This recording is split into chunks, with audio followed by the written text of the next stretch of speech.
ഇപ്പൊ കല്യാണി പറഞ്ഞത് റെക്കോർഡ് ചെയ്തിട്ട് സ്വന്തം നമ്മുടെ ഒരു ഇതിൽ വെച്ചോളൂ. കാരണം വളരെ അപൂർവമാണ് അലിയെ പറ്റി ഇങ്ങനെ അങ്ങനെ പറയുന്നത്.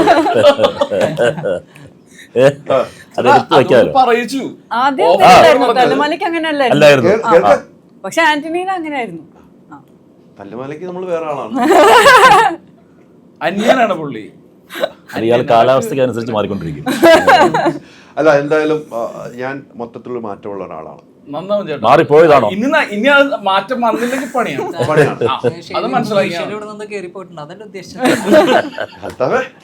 തിരിച്ച് അവിടെ കൊടുക്കണ പണി ഇങ്ങോട്ട് വരാൻ ഞാൻ ഇത് തിരിച്ചെടുത്തോ? തിരിച്ചെടുത്തു. ഓണം 2 സിനിമകളാണ് അല്ലെ? 2 സിനിമകളാണ് ഓണത്തിന് വരവേൽക്കാൻ നിൽക്കുന്നത്. ആ ഒരു സിനിമ നിൽക്കട്ടെ, നമുക്ക് ഓടും കുതിര ചാടും കുതിരയെ കുറിച്ചാണ്. ആദ്യമായിട്ട് ഫഹദുമായിട്ട് ഒന്നിക്കുന്നു. സോ ആക്ച്വലി ഫഹദിൻ്റെ കൂടെ വർക്ക് ചെയ്യുന്നത് എനിക്കൊരു ലേണിംഗ് എക്സ്പീരിയൻസ് ആയിരുന്നു.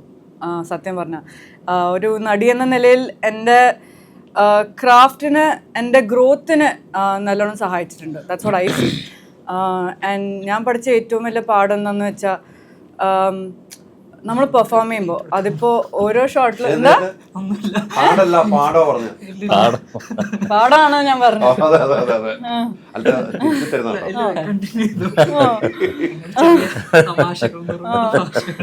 അതെ, ഞാൻ മലയാളത്തിൽ സംസാരിക്കാൻ ശ്രമിക്കാണ്. So please okay.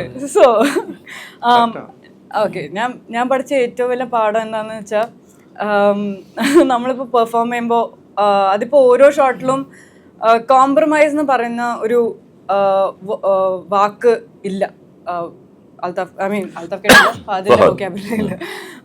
ബേസിക്കലി ഞാൻ ഒന്നെങ്കിൽ 100% ഇടും, അല്ലെങ്കിൽ ഞാൻ ഒന്നും ചെയ്യുന്നില്ല. അതാണ് ഫഹദിൻ്റെ ആറ്റിറ്റ്യൂഡ്.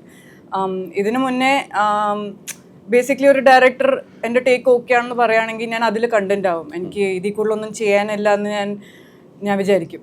ആൻഡ് ഒരു ടേക്ക് കൂടെ പുഷ് ചെയ്യാനുള്ള എന്താ പറയുക, കോൺഫിഡൻസ് എനിക്കില്ലായിരുന്നു.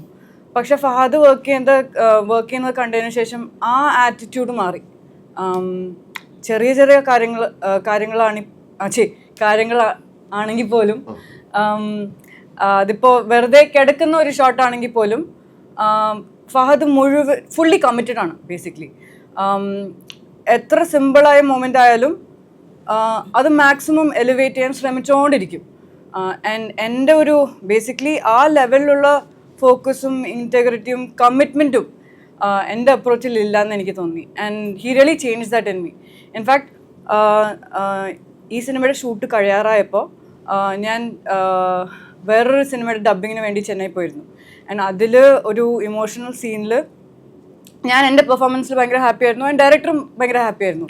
ആൻഡ് അതിൻ്റെ പൈലറ്റ് ട്രാക്ക് വളരെ നല്ലതായിരുന്നു. അത് നമ്മൾ ഓൾമോസ്റ്റ് ജസ്റ്റിഫൈ ചെയ്തു എന്ന് തന്നെ പറയാം. പക്ഷെ അതിലൊരു ലൈൻ മാത്രം ഞാൻ ഒറിജിനലിൻ്റെ ഒരു 90% എത്തിയിട്ടുള്ളൂ എന്ന് എനിക്കൊരു തോന്നലുണ്ടായിരുന്നു. നമ്മൾ കുറച്ച് ടേക്സ് പോയി, ഡയറക്ടർ വളരെ സാറ്റിസ്ഫൈഡ് ആയിരുന്നു. പുള്ളി പറഞ്ഞു, I think Y done this is great എന്ന്. പക്ഷെ എനിക്ക് അത് പോരാന്ന് തോന്നി. ആൻഡ് അത് കുറേ ഡയലോഗ്സിൻ്റെ ഇടയിൽ വരുന്ന ഒരു ലൈനാണ്, പക്ഷെ എനിക്കത് ശരിയാക്കണം എന്നുണ്ടായിരുന്നു. ஸோ நான் வீட்டுக்கு போயின சேஷன் டைரக்டர் வச்சு, சார் எனக்கு எப்படியாவது நாளைக்கு ஒரு 10 minutes மட்டும் கொடுங்க, நான் எனக்கு அந்த ஒரே ஒரு ഡയലോഗ് மட்டும் நான் சரி பண்ணி தரேன்னு ഞാൻ ബെഗ് ചെയ്തു. പോയി അത് കിട്ടുകയും ചെയ്തു. So basically